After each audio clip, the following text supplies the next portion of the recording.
ப்ளவுஸோட front portion cut பண்ண போகிறோம். பேக் சைடு என்னென்ன அளவு வச்சுருக்கோமோ அது எல்லாத்தையும் அப்படியே மார்க் பண்ணிக்கோங்க. ஷோல்டர், ஆம்ஹோல் ரவுண்டு எல்லாத்தையும் அதில் இருக்கிற மாதிரியே மார்க் பண்ணுங்கள். ஓகே, பெல்ட்டுக்காக நான் மார்க் பண்ணியிருக்கேன். திரும்ப அளவுலேருந்து செக் பண்ணிக்கலாம். இப்போது முன்கழுத்து இதில் பானை கொடுத்துருக்காங்க.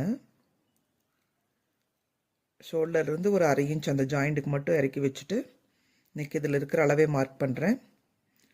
முன்கழுத்தில் கொஞ்சம் தையலுக்காக 1/4 இன்ச் மேலே ஏற்றி வைக்கிறேன்.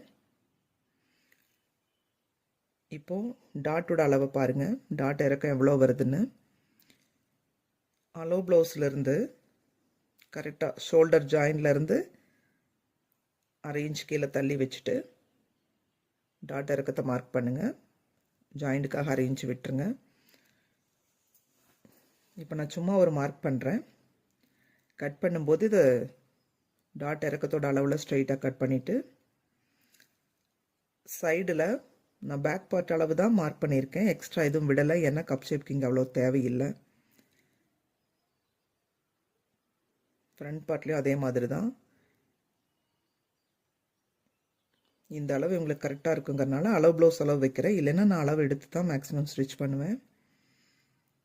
2 சாதா ப்ளவுஸ் போட்டு கட் பண்ணிகிட்ருக்கேன்.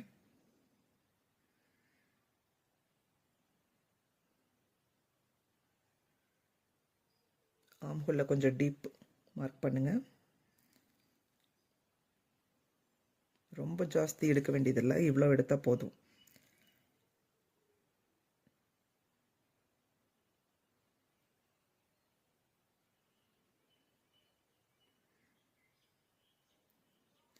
இப்போது ஷோல்டர்லேருந்து ஒரு 1 இன்ச் வர மாதிரி மடிச்சுட்டு அங்கேருந்து இந்த மாதிரி கிராஸாக கட் பண்ணுங்கள்.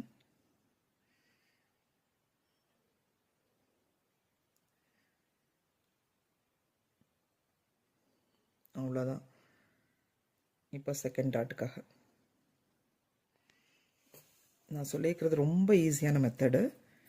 இது எல்லாருமே ஈஸியாக ஸ்டிச் பண்ண முடியும். பெருசாக எந்த பிரச்சனையுமே வராது இந்த மாதிரி கட்டிங்கில். நீங்கள் யார் வேணாலும் இந்த கட்டிங் ஈஸியாக போடலாம்.